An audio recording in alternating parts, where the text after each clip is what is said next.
আসসালামু আলাইকুম। School of এক্সিলেন্সের শুভাকাঙ্ক্ষী শুভানুধ্যায়ী শিক্ষার্থীরা, আশা করি সবাই ভালো আছো। রমজানুল মোবারক। আমার যদি সব কিছু ঠিকঠাক থাকে তাইলে একজন বললেই আমরা শুরু করব। যে সব ঠিক আছে, আমরা শুরু করব।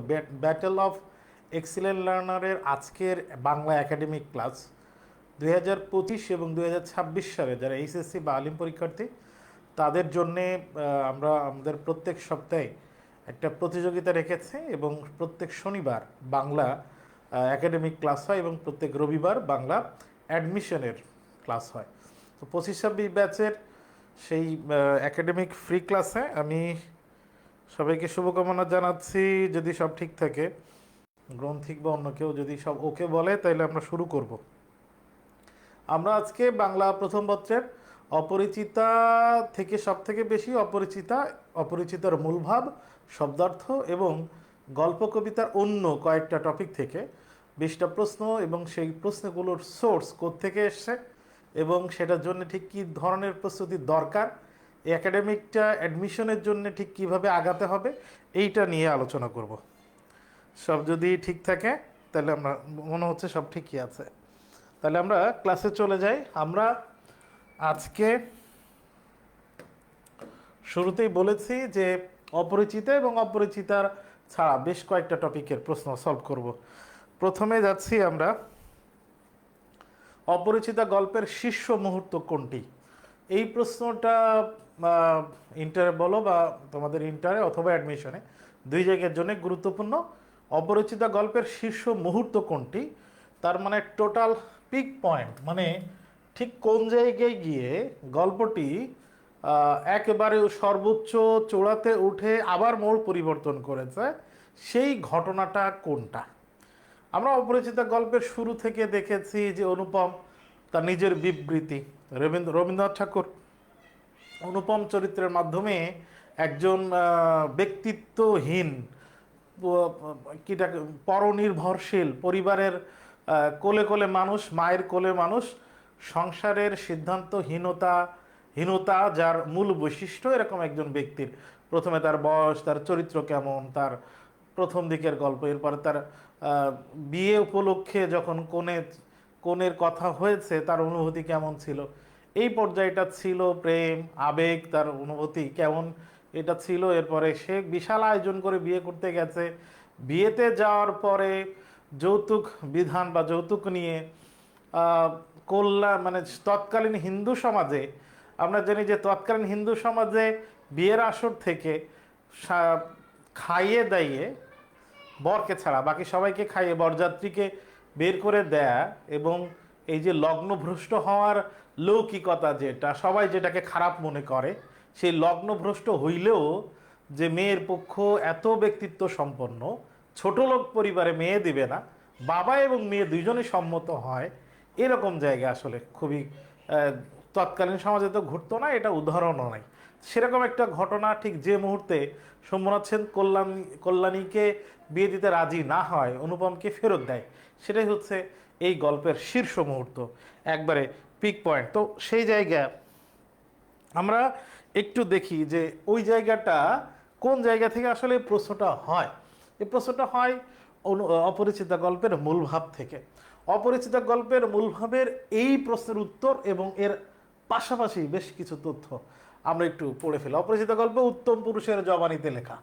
উত্তম পুরুষ মানে হচ্ছে, আমরা জানি যে পুরা গল্পটি অনুপম তার নিজের কথা বিবৃতি করেছে। লেখক একটা চরিত্র অনুপম তৈরি করে নিজেই তার কথা বলছে। পুরুষ তিন প্রকার: উত্তম পুরুষ, মধ্যম পুরুষ আর নাম পুরুষ। উত্তম পুরুষ মানে হচ্ছে বক্তা নিজে, মধ্যম পুরুষ মানে হচ্ছে সামনে যিনি থাকেন শ্রোতা, সামনে যিনি থাকেন উপস্থিত, আর উত্তম পুরুষ, মধ্যম পুরুষ আর নাম পুরুষ হচ্ছে অনুপস্থিত ব্যক্তি। তো এখানে আমরা জানি অনুপম নিজের কথাই বলছে উত্তম পুরুষের জবানিতে। গল্পের কথক কে? গল্পের কথক হচ্ছে অনুপম। এখানে কোন শতকের গল্প? 20 শতক। কোন দশক? দ্বিতীয় দশক। সেই সময় আমরা জানি 20 শতকের দ্বিতীয় দশকে প্রথম বিশ্বযুদ্ধের ঘটনার কথা আছে। সেই সময় একটার বাঙালি যুবক সেই অনুপম, যে বিশ্ববিদ্যালয়ের উচ্চতির উপাধি অর্জন করেছে। এখন আমাকে বলো, উচ্চতর উপাধি বিশ্ববিদ্যালয় থেকে পড়াশোনা শেষ করেছে, অনুপমের ডিগ্রি কি ছিল, কি পড়ালেখা করছে, বিএ নাকি এমএ? অনুপমের ডিগ্রি কি ছিল, পড়াশোনা শেষ করেছে কি? লিখছে সবাই তো ছিল, 8 রাকাতের পরে অনেককে হারাইলাম, কাহিনী কি? আমি প্রশ্ন করেছি যে অনুপমের পড়ালেখা কি, আসলে অনুপম কোন পর্যন্ত পড়ালেখা করছে, অনুপমের পড়ালেখার দৌরাত্ম বা দূরত্ব কি, অনুপম ঠিক কোন পর্যন্ত পড়ালেখা করছে? হ্যাঁ, গুড। রিফাত বলেছে এমএ পাস। হ্যাঁ, গুড। তাহলে তার বিশ্ববিদ্যালয় উচ্চতর ডিগ্রি হচ্ছে এমএ পাস করছে সে। অনুপম সম্পর্কে বেশ কিছু গুরুত্বপূর্ণ তথ্য এখানে, বেশ কিছু তথ্য আছে। সে ব্যক্তিত্ব রহিত, অনুপম ব্যক্তিত্ব রহিত, পরিবারতন্ত্রের কাছে অসহায় পুতুল মাত্র। তার অনুপম চরিত্রের আরো কয়েকটা বিষয় ছিল, সে ব্যক্তিত্ব রহিত, তার পার্সোনালিটি ছিল না, নিজেই নিজের সিদ্ধান্ত নিতে পারতো না, সে এরকম চরিত্র। তাকে দেখলে আজও মনে হয় সে যেন মায়ের কোল সংলগ্ন শিশু মাত্র, মায়ের কোলে কোলে মানুষ হয়েছে। তারই বিয়ে উপলক্ষে যৌতুক নিয়ে নারীর চরম অবমাননা কালে, যখন চরম অবমাননা হইতেছে, কিরকম অবমাননা গল্প তো আমরা জানি, যে অনুপমের মামা বা অনুপমের পক্ষ ঠিক যেটা দিয়ে আশীর্বাদ করছিল, সেই স্বর্ণটাই সেকরা 2 নম্বরই পাইছে। এছাড়া শম্ভুনাথ তার মেয়ের জন্য যে যতগুলো গয়না দিছিল সবগুলো হচ্ছে আগের আমলের, এবং খুবই ভালো পরিমাণ স্বর্ণ দিয়ে তৈরি, খুবই ভালো মানের স্বর্ণ, সেগুলা সহজে গলে যাচ্ছে। এরকম সেকরা নিয়ে আসছে এই ছোট লোকই। এই ছোট লোকের অপমান, এই অপমান হিসেবে শম্ভুনাথ সেন কি করলো, তার কন্যা দিতে রাজি হইল না। শম্ভুনাথ সেনের কন্যা সম্প্রদায়ের এই যে অসম্মতি, এইটাই হচ্ছে গল্পটির শীর্ষমুদ্রা। দেখো, এই প্রশ্নটার উত্তর কিন্তু তোমরা পারো, উত্তর না জানার কোনো বিষয় না, উত্তর কিন্তু তোমরা সহজেই জানো। তারপরেও এটা কেন আলোচনা করলাম, এবং তার পাশে কিছু তথ্য আলোচনা করলাম, যাতে করে এই অংশটা, মূলভাবের এই অংশটা থেকে যত প্রশ্নই হোক আমরা যেন পারি, তো এই অংশটার সকল তথ্য আমরা যেন মনে রাখতে পারি। তাহলে গল্পের শীর্ষ মুহূর্ত কোনটি? কল্যাণীর সাথে সাক্ষাৎ, অনুপমকে প্রত্যাখ্যান, কন্যা সম্প্রদানে অসম্মতি, এটা হচ্ছে গল্পের শীর্ষ মুহূর্ত। আমরা পরের প্রশ্নে যাই। প্রশ্ন নম্বর 2, একমুষ্টি শিক্ষা দেয়াকে আমরা কি মনে করি? এখানে একমুষ্টি শিক্ষা হবে না, একমুষ্টি ভিক্ষা। একমুষ্টি ভিক্ষা দেয়াকে হাতে, এই যে গ্রামে এটা প্রচলিত আছে যে বাসায় আসলে ফকির বা মিসকিন যারা আসে গ্রামে কিন্তু বাসায় চাল দেয়, এবং চালের জন্য আলাদা কৌটা রাখা থাকে, সেই কৌটার অল্প পরিমাণ চাল সব ভিক্ষুক আসলেই সবাইকে দেয়। আমরা গ্রামের কালচার, এটা এখনো আছে। তো এইটাকে অনেকেই ওই কৌটার ভিতরে না, অনেকেই চালের পাত্র থেকে এরকম হাতে মুঠি নিয়ে এক মুঠি এটা দান করে। এই যে ভিক্ষুককে, অসহায়কে একমুষ্টি ভিক্ষা দেওয়া হচ্ছে, এটাকে আমরা কি মনে করি? জীব সেবা, মানব সেবা, মানব কল্যাণ, দরিদ্রের কল্যাণ। অনেকে উত্তর দিয়েছে এটাকে আমরা মানব কল্যাণ মনে করি। এটা মানব কল্যাণ প্রবন্ধ থেকে নেয়া, খুবই কমন প্রশ্ন, এবং এটা পারার কথা। আমরা মনে করি যে অসহায় এতিম, তাকে এই যে ছোট একটু দান করলাম, এটাই মানব কল্যাণ। কিন্তু মানব কল্যাণ প্রবন্ধে আবুল ফজল বলছেন মানব কল্যাণ মানেই শুধু অসহায়কে সামান্য দান করা, অথবা যে বিপদ থেকে সে উদ্ধার হইতে আসছে শুধু সেই বিপদ থেকে তাকে উদ্ধার করে দিলাম, এটাই মানব কল্যাণ না। মানব কল্যাণ প্রবন্ধে আবুল ফজল বলছে তার মানুষ হিসেবে তার যে মর্যাদা, যে দান করছে এবং যে দান নিচ্ছে, গ্রহণ করছে, দুইজনের মর্যাদা সমান করা, এটাই হচ্ছে প্রকৃত মানব কল্যাণ। 3 নম্বর প্রশ্ন, অনুপম সম্পর্কে কোনটা ঠিক? এ পাশে উত্তর দেয়া আছে, এই পাশে অপশন আছে। দেখি 3 নম্বর প্রশ্নের উত্তর তোমরা পারো কিনা। ও 3 নম্বর, এখানে এ বি সি ডি দেয়া থাকলে অনুপম সম্পর্কে কোনটা ঠিক? পরিবারতন্ত্র দ্বারা উপেক্ষিত, সে কি পরিবারতন্ত্র দ্বারা ইগনোর্ড হয়েছে? তার পরিবার সমাজ যে নিয়মকানুন, সেই সমাজ নিয়মকানুন দ্বারা কি সে উপেক্ষিত? ব্যক্তিত্ব সম্পন্ন, এটা কি আসলে ঘটনা? যুদ্ধ পরবর্তী সময়ের শিক্ষিত এমন ব্যক্তি, মায়ের আঁচলের তলে মানুষ। অনুপম সম্পর্কে কোনটা ঠিক? 3 নম্বর প্রশ্নের উত্তর দেখতে চাই। অনুপম সম্পর্কে আমরা কোনটা ঠিক বলতে পারি? তোমরা 25-26-এর একাডেমিক স্টুডেন্ট যারা, তারা তো ক্লাস করছোই। হ্যাঁ, মানব কল্যাণ হলো একজন মানুষের সার্বিক মঙ্গলের প্রয়াস। তাসনিম আল রিফাত ঠিক লিখেছ, কিন্তু কল্যাণ বানানটা হয়তো ভুলে গেছো বা ভুল করে ফেলেছো, কল্যাণ বানানে কিন্তু মূর্ধন্য হবে। আমার প্রশ্ন হচ্ছে অনুভব সম্পর্কে কোনটা ঠিক, কোনটা ঠিক? আমরা পাঠ পরিচিতির এই অংশটাকে মাহমুদুল হাসান ক্লাস দেখতেছে। মাহমুদুল, তোমার তো পরীক্ষা হওয়ার কথা কালকে।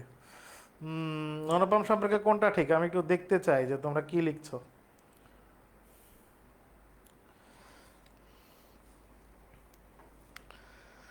গুড, উত্তর অলরেডি পেয়েছি। শাহরিয়ার আহমেদ বলছে ডি। 3A বলতেছে আমিনুল। 3A কেমনে পরিবারতন্ত্র দ্বারা উপেক্ষিত কেন? ও তো পরিবারতন্ত্রের মধ্যেই মানুষ, উপেক্ষিত কেন হবে? আমরা এই তথ্যগুলো দেখি। পরিবারতন্ত্রের কাছে কি লিখছে? পরিবারতন্ত্রের কাছে অসহায় পুতুল মাত্র। তার মানে কি? পরিবারতন্ত্র মানে পরিবারের যে সিস্টেম, সেই সিস্টেমের কাছে সামনে সে একজন পুতুল, তাকে যেভাবে নাড়াইছে সেভাবে নড়বে। তাহলে কি উপেক্ষিত হইতে পারে? না। ব্যক্তিত্ব সম্পন্ন তো হচ্ছে না, এখানে আছে কি ব্যক্তিত্ব রহিত। রহিত করা মানে তার ব্যক্তিত্বটা হরণ করে নেয়, তার মানে এটা হচ্ছে না, এটাও হচ্ছে না। যুদ্ধ পরবর্তী সময়ের শিক্ষিত, দেখো লেখা আছে 20 শতকের দ্বিতীয় দশকের যুদ্ধ সংলগ্ন সময়। যুদ্ধ সংলগ্ন সময় মানে যুদ্ধ চলছে তার অন্তর্ভুক্ত সময়, যুদ্ধ চলছে এই সময়। তাহলে যুদ্ধ সংলগ্ন সময়, সেটাকে যুদ্ধ পরবর্তী আমরা বলতে পারি না। মায়ের আঁচলের তলে মানুষ, হ্যাঁ। মায়ের কোল সংলগ্ন শিশুতর, মায়ের কোল সংলগ্ন শিশুমাত্র মানে কি? তার মানে মায়ের আঁচলেই সে বড় হয়েছে। তার মানে আমরা দেখতে পেলাম যে অনুপম সম্পর্কে কোনটা ঠিক, এটা শেষেরটা উত্তর হচ্ছে। অনুপম সম্পর্কে কোনটা ঠিক সেটা শেষের উত্তর হচ্ছে। হোসেন আলী ভাই ক্লাসে যুক্ত হয়েছে, আসসালামু আলাইকুম ভাই। পরের প্রশ্ন, প্রশ্ন নম্বর 4। তার করতলে পলিমাটির সৌরভ ছিল। আমি কিংবদন্তির কথা বলছি, কবিতার চরণটিতে বোঝানো হয়েছে পূর্বপুরুষদের। এখানে দেখো তার করতলে, তার মানে তার পূর্বপুরুষদের করতলে, হাতের মানে করতলে পলিমাটির সৌরভ ছিল। তার মানে কৃষক নির্ভর, তার পূর্বপুরুষ যে কৃষি নির্ভর ছিলেন এবং জমি চাষ করতেন, সে সম্পর্কে এখানে বলা হয়েছে। কিংবদন্তির কথা বলছি কবিতায়। দাসত্ব, এই বাক্যে দাসত্ব নাই, শ্রমনিষ্ঠা হইতে পারে। মৃত্তিকা সংলগ্নতা, ভূমি নির্ভরতা। মৃত্তিকা সংলগ্নতা মানে মাটির সাথে সম্পর্ক, আর ভূমি নির্ভরতা, এই যে করতলে পলিমাটির সৌরভ ছিল দ্বারা বোঝায় ভূমি নির্ভরতা। তার মানে মাটি ভূমি চাষ করে কৃষক ফসল ফলাইত, পূর্বপুরুষের সেই বৈশিষ্ট্যর কথা এখানে আছে। তার মানে উত্তর হবে ভূমি নির্ভরতা। প্রশ্ন নম্বর 5। খাসা শব্দটি কি অর্থে ব্যবহৃত হয়েছে? আমরা একটু দেখি যে খাসা শব্দটি আসলে ঠিক কোন জায়গায় আছে, কিভাবে আছে। আমরা দেখতে পাই যে এমন বেহাই চান যাহার টাকা নাই। অনুপমের মামা এমন বেহাই চান যার টাকা নাই। তার মানে এমন বেহাই কেন চাইতেছেন? তার মানে টাকা না থাকলে টাকা চাইতে পারবে, যেভাবে ইচ্ছা অপমান করলেও সেটা বড় হল লাগবে না। যে টাকা দিতে কসুর করবে না, একবারও টাকা নেই তারপরেও টাকা দেওয়ার চেষ্টা করবে, জোর চেষ্টা করবে। যা হোক, শোষণ করা চলিবে, অথচ বাড়িতে আসিলে গুড়গুড়ির পরিবর্তে বাধা হোকা। তার মানে তাকে আমি যেমন ইচ্ছা তেমন তার কাছ থেকে টাকা নেব, কিন্তু বাসায় আসলে অধিক সম্মান প্রদর্শনের পরিবর্তে আমি যদি সামান্য সম্মান বা অপমানও করি, তাইলে কিছু বলবে না। তামাক দিলে তাহারা নালিশ খাটিবে না, নালিশ শব্দটি ব্যবহার করেছে। আমার বন্ধু হরিশ কানপুরে কাজ করে, সে ছুটিতে কলিকাতে আসে, আমার মন উতলা করে দিল। গতদিন ক্লাস ছিল যে কে মন উতলা করে দিল। ও হে মেয়ে যদি বলো, একটা খাসা মেয়ে আছে। হরিশ বলতেছে যে মেয়ের কথা ঘটকালিয়ার জন্য আমি নিয়ে এসেছি, মেয়ে মনে করি এটা একটা খুব খাসা মেয়ে। এখানে খাসা মেয়ে মানে কি? এখানে খাসা মেয়ে মানে কি বয়স্ক মেয়ে? না। এখানে খাসা মেয়ে মানে কি শিক্ষিতর কথা বলেছে? না। এখানে খাসা মেয়ে মানে কি সুন্দরী এর কথা বলেছে? না। এখানে খাসা মেয়ে বলতে চমৎকার। খাসা শব্দটি মূলত চমৎকার অর্থে ব্যবহৃত হয়। খাসা মানে মূলত চমৎকার অর্থে ব্যবহৃত হয়। এখানে খাসা মেয়ে বলতে চমৎকার একটা মেয়ের কথা বলেছে, সব বৈশিষ্ট্যের কথা। খাসা চমৎকার অর্থে ব্যবহৃত হয়েছে। Very good. পরের প্রশ্ন, প্রশ্ন নম্বর 6। বিদ্রোহী কবিতায় কবি কি মানেন না? আমি মানি না কোনো আইন, আমি মানি না কোনো আইন। আমরা জানি যে বিদ্রোহী কবিতায় কবি, 6 নম্বর প্রশ্নের উত্তর হচ্ছে কবি কোনো আইন মানতে চান না, সেটা হবে উত্তর 7। বাতাবি নেবুর ফুল ফুটেছে কি তাহারই পড়ে মনে কবিতার এই চরণ দ্বারা কি প্রকাশিত হয়েছে? বসন্ত এসেছে প্রকৃতিতে। কবির কাজ কবি ভক্তরা বসন্ত আসলে অপেক্ষা করে থাকেন, এই বসন্তকে বন্দনা করে নিয়ে, প্রশংসা করে নিয়ে প্রত্যেকবারই কবি কবিতা লেখেন, প্রশংসা বাণী উচ্চারণ করেন। কবি প্রকৃতির বিভিন্ন বর্ণনা দিয়ে প্রকৃতির রূপ বৈচিত্র্যকে তার কবিতার ভাষায় সুন্দরভাবে ফুটিয়ে তোলেন প্রশংসা বাণীর মাধ্যমে। কিন্তু এবার দেখতেছে যে কবি নিশ্চুপ, কবি একবারে ভস্কায় গেছে, কবি মানে একবারে উদাসীন হয়ে আছে, কবির প্রকৃতির প্রতি কোনো আগ্রহ নেই। তাইলে এই যে তারপরে কবি ভক্তরা কবিকে বিভিন্ন প্রশ্ন করছে, কবিতায় কবি নিজে এতটা উদাসীন যে ঠিক আছে আমার মনের কষ্ট আছে, দুঃখ আছে আছে, কিন্তু প্রকৃতির যে চিরচারিত নিয়ম সেটা কি চলতেছে না? বাতাবি লেবুর ফুল ফুটছে কি? প্রথম দিকে কি ছিল? ও তাই নাকি, কোনো খবর হয়েছে? কবি ভক্তের কাছে কবি জানতে চেয়েছে বাতাবি লেবুর ফুল ফুটেছে কিনা। এখন এখানে কি প্রকাশিত হয়েছে? আসলে কি কবি প্রকৃতির বর্ণনা করতে চাইছেন? না, কবি মনে করছেন যে তার মনে দুঃখ কষ্ট এই জন্যে হয়তো সবকিছু থেমে আছে, তার মনে কষ্ট দুঃখ মানেই হয়তো হয়তো প্রকৃতি তার স্বাভাবিক নিয়মে অন্যবারের মতো রূপ বৈচিত্র্য ফুটিয়ে তুলছে না। তাহলে প্রকৃতির বর্ণনার কথা নাই, গাছের বর্ণনার কথা নাই, কবির ব্যক্তিগত উচ্ছ্বাস, এই লাইন দ্বারা কি উচ্ছ্বাস হইতে পারে, আনন্দ হইতে পারে? উত্তর হচ্ছে না, এই লাইনে তো কোনো আনন্দ উচ্ছ্বাস নাই।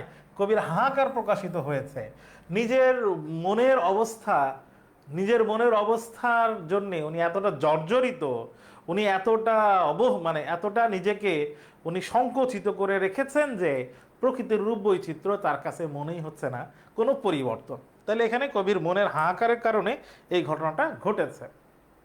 8 নম্বর প্রশ্ন, কসুর শব্দের অর্থ কি? কসুর শব্দের অর্থ কি? বেহাই চান যে তার টাকা নেই, অথচ টাকা দিতে কসুর করিবেন না। অভাব আছে, টাকা নেই, কিন্তু টাকা দেওয়ার সর্বোচ্চ চেষ্টা করবে, এরকম বেহাই চান অনুপমের মামা। তাহলে এখানে দেরি, অপেক্ষা, ত্রুটি, ত্রুটি। এখানে কসুর শব্দের অর্থ মূলত হচ্ছে ভুল বা ত্রুটি, মূলত ভুল হচ্ছে বা ত্রুটি হচ্ছে কসুর। এখন দেরি হবে না, অপেক্ষা হবে না, এই বানান যেহেতু ত্রুটি আর এটা হচ্ছে ত্রুটি। নর্মালি আমরা এই দুইটার পার্থক্য দেখানোর জন্যই এই অপশনটা দেয়া। আমরা যদি তয়ের সাথে রফলা দেই তাইলে এরকম হয়, তয়ের সাথে রফলা দিলে এরকম হয়। এখন এরপরে যদি এরকম দেয়া হয় তাহলে মূলত এটা কয়ের সাথে রফলা, যেরকম আমরা শুক্রবার বানানো এরকম লিখি, শুক্রবার আমরা এরকম লিখি, শুক্র এরকম, কিন্তু এটা দেয়া মানে তয়ের সাথে রফলা। তাহলে যদি এই আঁকড়া নিচের দিকে দিই তাহলে এরকম হয়, তাহলে এটা হচ্ছে না ত্রুটি, এইটা উপরের দিকে দেয় অথবা নিচে দেয়, এটা হচ্ছে ত্রুটি।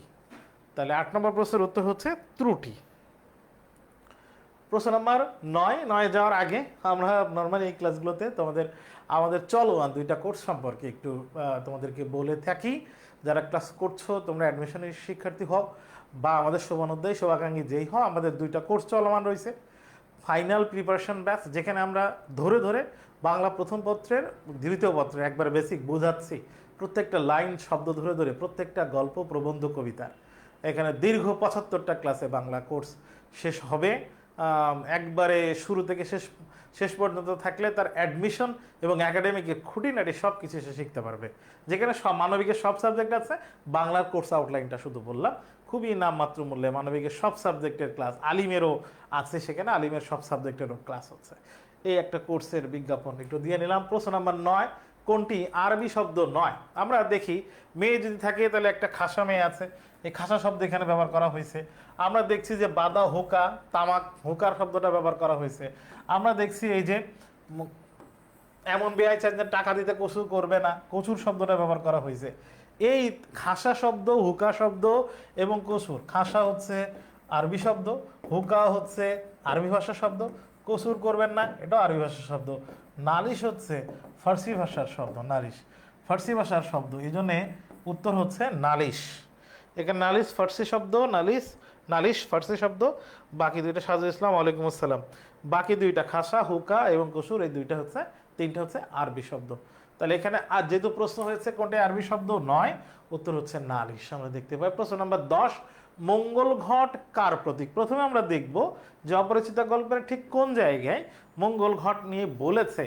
এককালে ইহাদের বংশে লক্ষ্মীর মঙ্গল ঘট ছিল। আমরা জানি যে লক্ষ্মীকে বলা হয় ধন সম্পদ ঐশ্বর্যের দেবী। লক্ষ্মীর মঙ্গল ঘট দিয়ে এখানে মঙ্গল ঘট মূলত একটা প্রতীক। মঙ্গল ঘট ঘট রাখা, ধন সম্পদ, অর্থ সম্পদ, অর্থ সেখানে রাখা হয়।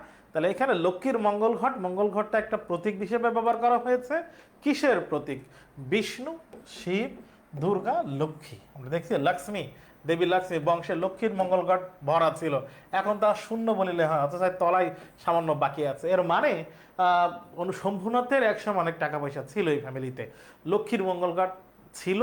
এখন সেইটা যদি উপরও করে কিছু তো পড়বে, শেষ পর্যন্ত তো কিছু থাকবে। এই লোভেই মূলত অনুপমের মামা এই বিয়েতে সম্মত হয়েছিল। তাহলে এখানে লক্ষ্মীর প্রতীক। প্রশ্ন নম্বর 11, 18 বছর বয়সে কি প্রকট দেখা দেয়? আমরা 18 বছর বয়সের মূল ভাব পড়লে, 18 বছর বয়স কবিতার বেশিরভাগ প্রশ্ন দেখা যায় যে তার মূল ভাব থেকে হয়েছে। 18 বছর বয়স কবিতার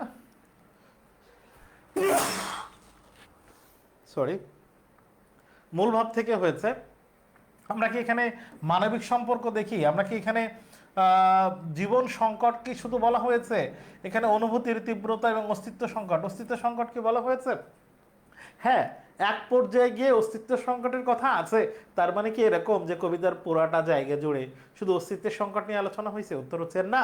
আমরা জানি যে 18 বছর বয়স কবিতায় কি প্রকট হয়ে গেছে, কার তীব্রতা আমরা দেখতে পাই? অনুভূতির তীব্রতা আমরা দেখতে পাই। এই বয়সের তারুণ্যের চালিকা শক্তি বলো, তারুণ্যের আবেগ বলো, যা কিছু আছে আমরা এখানকার সময়ে এই তারুণ্যের অনুভূতির তীব্রতা দেখতে পাই। এই জন্য উত্তর হচ্ছে অনুভূতির তীব্রতা। এটা কিন্তু গদবাদা খুবই কমন প্রশ্ন, খুবই ইম্পর্টেন্ট একটা প্রশ্ন। 12 নম্বর, গণ্ডূষ শব্দের অর্থ কি? আমরা জানি এটা শব্দ অর্থ থেকে প্রশ্ন, এবং এটা এসেছে অপরিচিতা গল্পের শব্দ অর্থ থেকে। অপরিচিতা গল্পের শব্দ অর্থ। গণ্ডূষ শব্দের অর্থ কি? এক কোষ জল, এক ঘটি জল, এক কলসি জল, এক গ্লাস জল, এক কোষ জল। আমরা কোষ বলতে বোঝাই এই যে এইভাবে পানি তুললে এই যে একটা কোষ, এরকম এক কোষ জল, এটাকে বলা হয় গণ্ডূষ, এক কোষ জল। 12 নম্বর। প্রশ্ন নম্বর 13। প্রশ্ন নম্বর 13তে যাওয়ার আগে আমাদের একটা রিকভারি ক্লাস কোর্স চলতেছে। এখনও যে অ্যাডমিশন পরীক্ষাগুলো বাকি আছে, গুচ্ছ সহ অন্যান্য বিশ্ববিদ্যালয়, বেশ কয়েকটা বিশ্ববিদ্যালয় পরীক্ষা বাকি আছে, চবি, খুবই, এখনও যে ভর্তি পরীক্ষা বাকি আছে, সেই জন্যে আমাদের মূল যে কোর্সের সকল রেকর্ড ক্লাস, সকল পরীক্ষা সে দিতে পারবে। সাথে আরও 10টা করে বাংলা, ইংরেজি, সাধারণ জ্ঞান ক্লাস চলতেছে। বাংলা অলরেডি একটা হয়ে গেছে, সাধারণ জ্ঞানও হয়ে গেছে, ইংরেজি হয়ে গেছে। তো ক্লাস চলবে, এই ক্লাস একবারে শেষ পর্যন্ত চলবে, গুচ্ছ পরীক্ষা পর্যন্ত একটানা এই ক্লাস চলতে থাকবে, পরীক্ষা চলতে থাকবে। এই কোর্স খুবই সস্তায়। যারা এখনো পর্যন্ত স্বপ্ন দেখো, এখনো পর্যন্ত যারা এরকম মনে করো যে স্কুল অফ এক্সেলেন্সের সাথে থাকলেই হয়তো আর একটু ভালো গাইডলাইন পাওয়া যাইতো, তারা এই কোর্সে ভর্তি হতে পারো আমাদের পেজে নক দিও। প্রশ্ন নম্বর 13, এখানে আর্ট মানে কি? আর্ট কি? প্রশ্নটা কি দেখি। বিনোদাদার ভাষাটা অত্যন্ত আর্ট, তার মানে সবাই যেটা বেশি বাড়িয়ে বলে উনি সেটা খুবই কম করে বলেন। একটা উদাহরণ আছে, যেখানে আমরা বলি চমৎকার সেখানে তিনি বলেন চলনসই।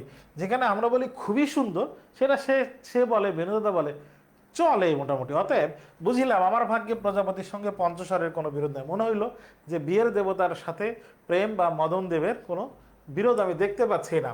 এখানে আর্ট মানে কি? আর্ট মানে কি ধীর? বিনোদা কি ধীরে কথা বলেন? না। চমৎকার এবং চলনসই এই দুইটার পার্থক্য ধীর দিয়ে হইতে পারে না। সরস মানে খুব রস দিয়ে কথা বলেন। আমরা জানি যে এই বিনোদার ভাষা সরস, এই বিষয়টা না। সংকীর্ণ, আস্তে আস্তে কথা বলেন না, সংকীর্ণ তার মানে উনি কথা খুব চেপে বলেন, চাপিয়ে বলেন। শব্দ ব্যবহারটা অতিরঞ্জিত হয় না, সাধারণ মাত্রায়ও থাকে না। সাধারণ যেভাবে বলা হয় উনি সেটাকে আরও ছোট করে সংকীর্ণ করে বলেন। তার মানে এখানে আর্ট শব্দের অর্থ সংকীর্ণ। এই প্রশ্নটা খুবই ইম্পর্টেন্ট, আসার মতো প্রশ্ন। যেখানে আমরা বলি চমৎকার, এখানে একটা প্রশ্ন রিপিট হয়েছে 13। যেখানে আমরা বলি চমৎকার সেখানে তিনি বলেন চলনসই, এই বাক্যটি কেমন? এখানে দেখো যেখানে আছে আর সেখানে আছে। আমরা জানি যে বাক্যের মধ্যে যেখানে, সেখানে, যা, তা, যেমন, তেমন, যত, তত, এই যে আপেক্ষিক বা সাপেক্ষ সর্বনাম ব্যবহৃত হয়, বাক্যের একটা অংশ আর একটা অংশের উপরে নির্ভর করে, একটা অংশ আর একটা অংশ ছাড়া চলে না। এই যে সাপেক্ষ সর্বনাম ব্যবহৃত হয় যেখানে সেখানে, এই ধরনের বাক্যকে আমরা জানি যে সেটাকে জটিল, এবং এই বাক্যের আর এক নাম মিশ্র বাক্য, জটিল বা মিশ্র বাক্য হিসেবে বলা হয়। দেখো এখানে গ্রামারের প্রশ্ন হয়েছে, বাক্যের গঠন নিয়ে প্রশ্ন হয়েছে, কিন্তু এই তাহলে আমরা ভাবতে পারি কিনা যে প্রথম পত্রের মধ্যে থেকে এরকম গ্রামার প্রশ্ন কি হইতে পারে? হ্যাঁ, হবে। ইন্টারমিডিয়েটে এই প্রশ্নের সংখ্যা হয় না তা না, হয় খুবই কম। তবে অ্যাডমিশনের প্রস্তুতি তোমরা যদি এখনই ভালো করে দেখতে চাও, তাহলে গল্প কবিতার মধ্যে থেকে গ্রামারের প্রশ্ন বিভিন্ন বিশ্ববিদ্যালয় ভর্তি পরীক্ষায় থাকে। তাহলে এটা আমরা গুরুত্ব দিয়ে পড়বো। পরের প্রশ্ন, স্পষ্ট কথা বলার মধ্যে কি থাকে? আমরা এই প্রশ্নটা দেখতে পাচ্ছি যে এই প্রশ্ন সোর্স হচ্ছে আমার পথ প্রবন্ধ। আমার পথ প্রবন্ধ থেকে নেয়া। যখন কোনো মানুষ, কিছু মানুষ আছে দেখবা সামনাসামনি স্পষ্ট সত্য কথা বা স্পষ্ট যা হয় তা বলে ফেলে, এবং বেশিরভাগ ক্ষেত্রে সমাজে বা ভদ্র সমাজ বলি যেটাকে আমরা, এই স্পষ্ট একটা অন্যায় বা স্পষ্ট একটা সত্য কথা বলে দিলে সেই ধরনের মানুষকে মনে করে যে বেয়াদব, এ বোঝে না কোথায় কি কইতে হয়। এই যে তাদেরকে বেয়াদব বলে, আদব কায়দাহীন, তাহলে স্পষ্ট কথার ভিতরে কি বিনয় থাকে? না, বিনয় থাকে না। আত্মবিশ্বাস থাকে, থাকতে পারে। পৌরুষ থাকে, থাকতে পারে। কিন্তু প্রবন্ধের ভাষায় স্পষ্ট কথা বলার মধ্যে একটা অবিনয় নিশ্চয় আছে। স্পষ্ট কথা বলা সবার সামনে, সত্য কথা বলে ফেলা, হাটে আড়ি ভেঙে ফেলা, এটা আসলে সবসময় বিনীত মনে করা হয় না। এর ভিতরে সবসময় বিনয় না, এর ভিতরে একটা অবিনয় থাকে, মানে একবার সিস্টেমের মধ্যে বলে না, অভিনয় নিশ্চয়ই থাকে। এখানে উত্তর হবে হবে অভিনয়।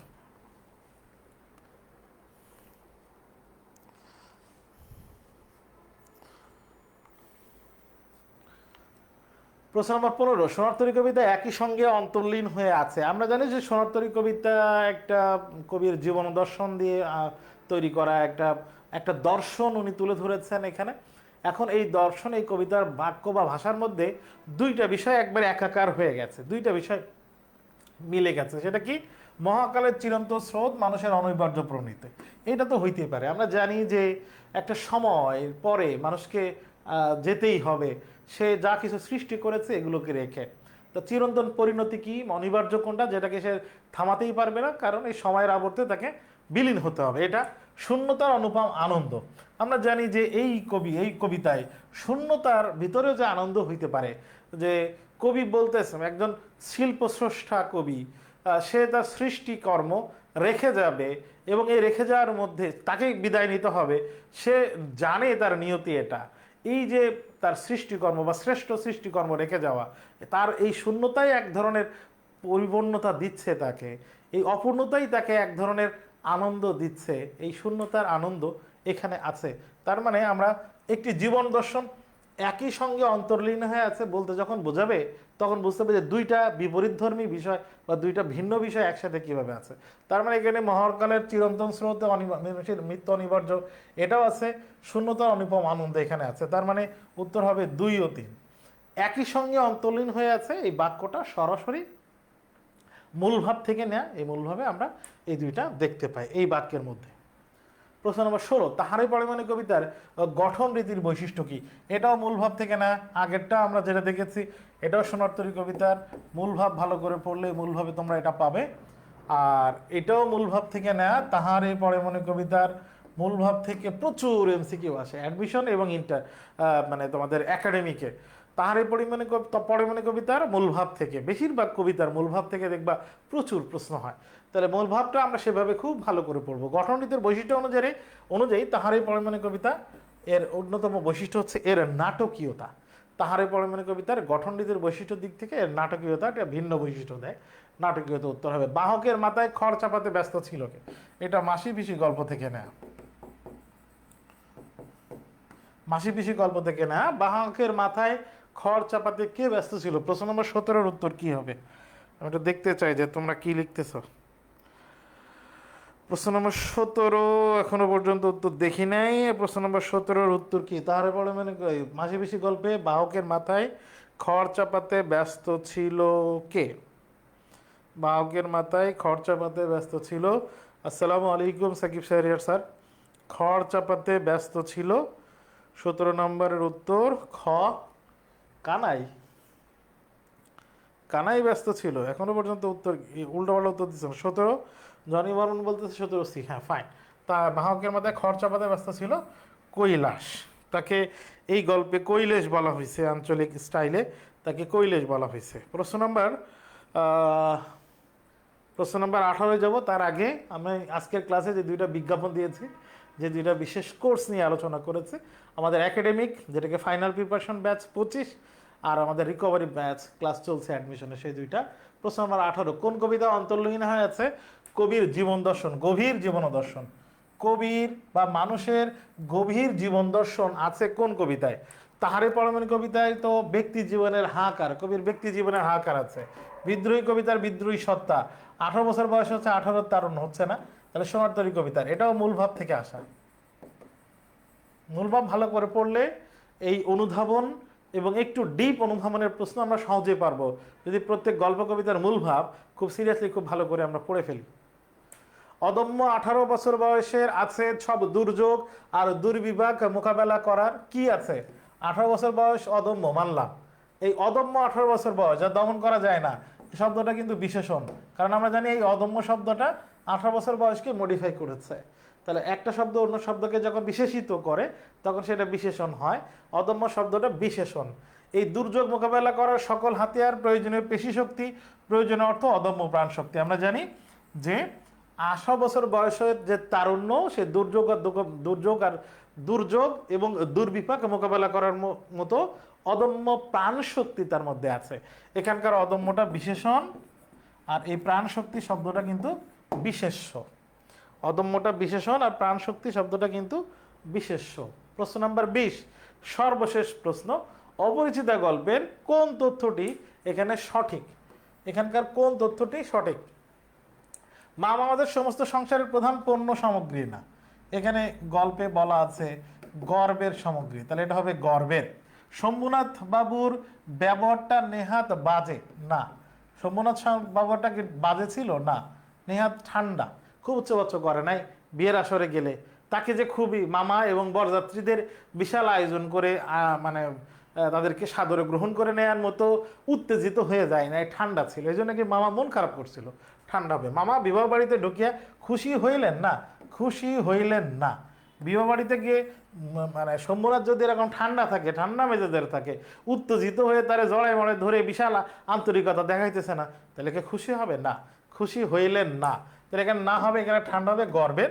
আর সঙ্গীত সরস্বতীর পদ্মবন দলিত বিদলিত করিয়া আমি তো বিবাহ বাড়িতে গিয়ে উঠিলাম। হ্যাঁ ঠিক আছে, সঙ্গীতকে যদি একটা বিদ্যা ধরা হয়, আমরা জানি সরস্বতী বিদ্যার দেবী, তো সঙ্গীতের তো বিদ্যা, সঙ্গীতের তো একটা নির্দিষ্ট সিস্টেম আছে, একটা বিদ্যা আছে, মানে গান বাজনা করতে হবে, তার সুন্দর একটা মানে প্রক্রিয়া আছে, সেইটা না করে তারা উচ্চ বাচ্য বিশাল বাদ্য বাজনা করলো। এই যে বাদ্য বাজনা করলো, তারা বলেছে অনুপম নিজের কথায় রবীন্দ্রনাথ বলছে যে এখানে সঙ্গীত সরস্বতীর যে পদ্মবন, একটা সৌন্দর্য আছে যে সঙ্গীত বা গানের, সেই সৌন্দর্য আমরা নষ্ট করে বিশাল আয়োজন করে মত্ত হাতির মতো, মত্ত হাতের কোলাহল, পাগলা হাতির মতো গান বাজনা করতে করতে তারা গেছে।